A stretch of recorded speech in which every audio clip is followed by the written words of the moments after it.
Today we're talking about using the language you already know to become a more fluent bluegrass improviser. Doesn't that sound like the dream?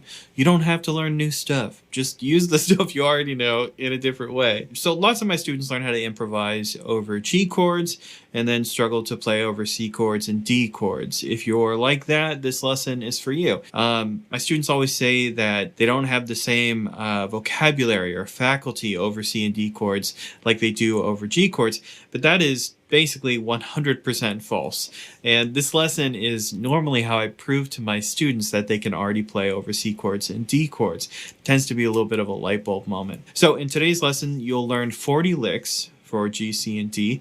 Now, I'm not really a lick guy. I don't really like to teach licks necessarily. I'd rather teach my students strong fundamentals of improvisation rather than teach them licks, but you'll see why I'm using licks in this lesson. It really helps kind of facilitate what we're doing here. I also have to mention that the tab for this video will be on my website, just like always, for free.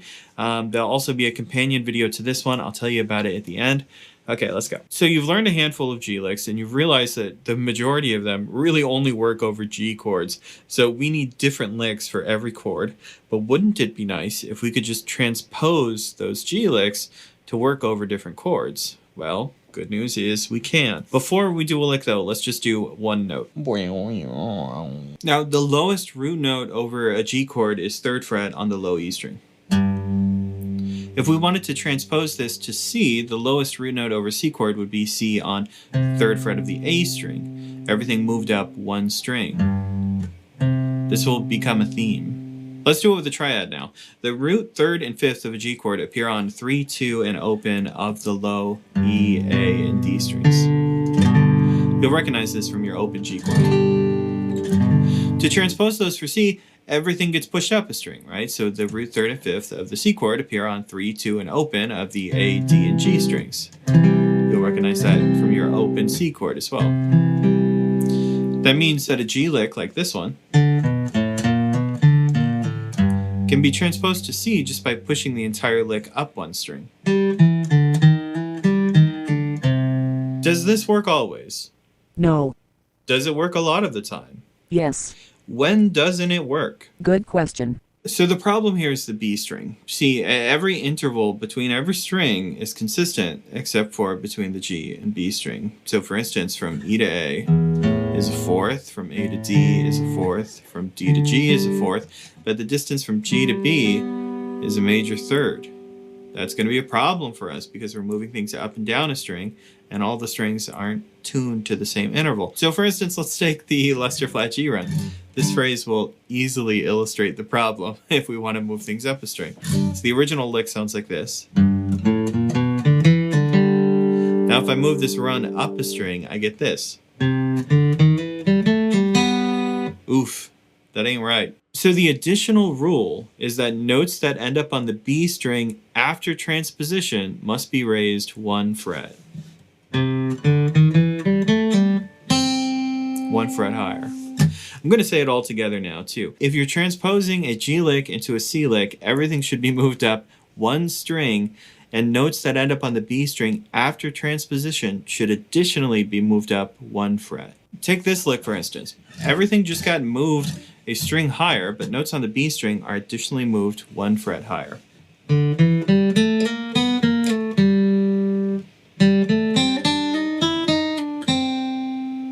You see it? Makes sense?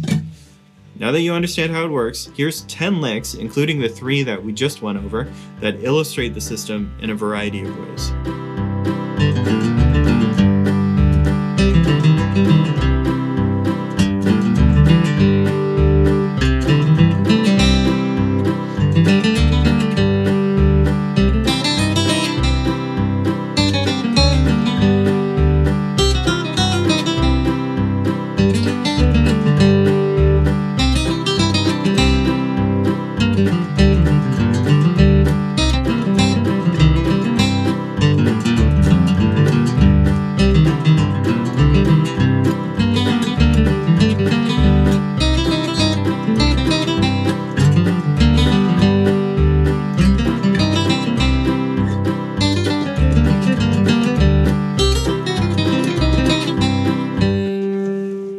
So C is good. We figured that one out.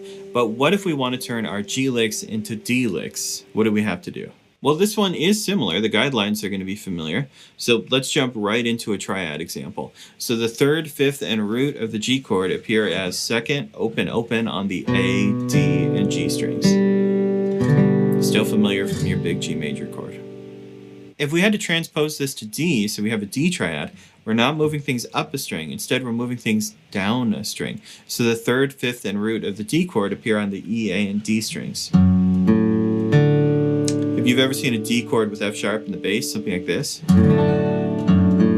that probably looks familiar to you as well. So the logic continues. That means a G lick like this one can be just moved down a string, just immediately become a D lick. Once again, does this work all the time? No. Does it work most of the time? Yes. When doesn't it work? What makes you think I won't fight you in the Waffle House parking? So this time the additional rule is anything that ends up on the G string after being transposed needs to be moved a fret lower. Not a fret higher, a fret lower. So take this bluesy G lick, for instance. If we move this whole thing a string lower, the chromatic passage originally on the B string will be moved to the G string and then pushed a fret lower. So instead of, that's not the translation. It gets pushed down to the G string, then pushed a fret lower. So the D lick sounds like this. If you make this mistake, it'll be obvious too. Here's if I made my calculation wrong. What happened there, right? Has to be moved a fret lower on the G string. All right, so I'm going to say all the rules for D at once. If you're taking notes, this is what to write down. If you're transposing a G lick into a D lick, everything should be moved down a string, and notes that end up on the G string after transposition should be moved down one fret additionally. Good. Now I have one more thing to say about D actually, and that's octave displacement. So sometimes your G lick will go all the way down to like your low E string. Now in that case, if we move everything a string lower, we can't really, because we have no string lower than the low E, right? We'd end up on mystery lower 7 string, so that doesn't really work for us. Instead, we can displace the octave. So instead of playing a, whatever a low D would be on that next string, we're just going to play the lowest D we have, which would be our open D string. So the octave is displaced, and that last note isn't as low as you expect. Instead, it's the octave higher. And it still works. It's kind of like a magic trick. This will help you a lot as you transpose your licks, too. Sound like this. All right, now I'm going to play 10 examples of G licks being turned into D licks. Enjoy.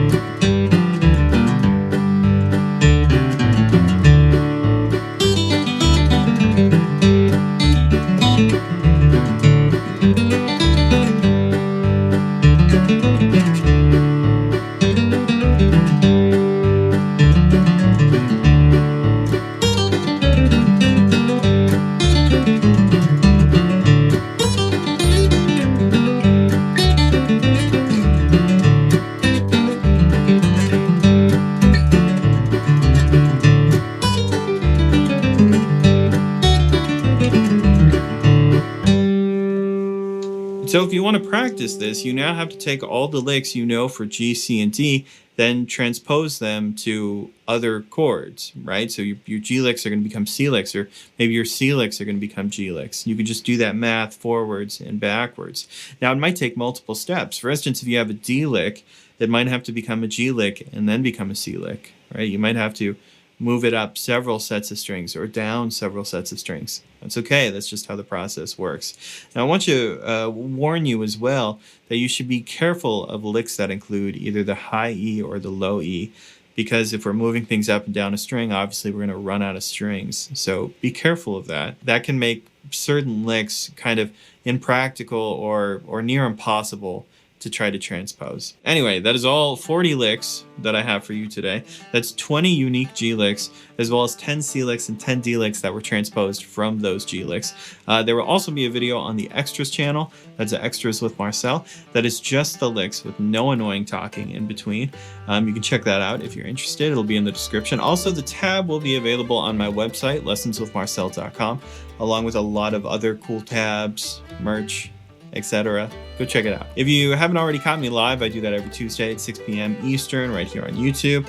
I transcribe user suggestions. Also, if you're feeling extra generous, feel free to become a YouTube member and get your name at the end of every video, just like the names that you're about to see right now. Bye. Through the valley below, my life was running from town. That midnight train spelled her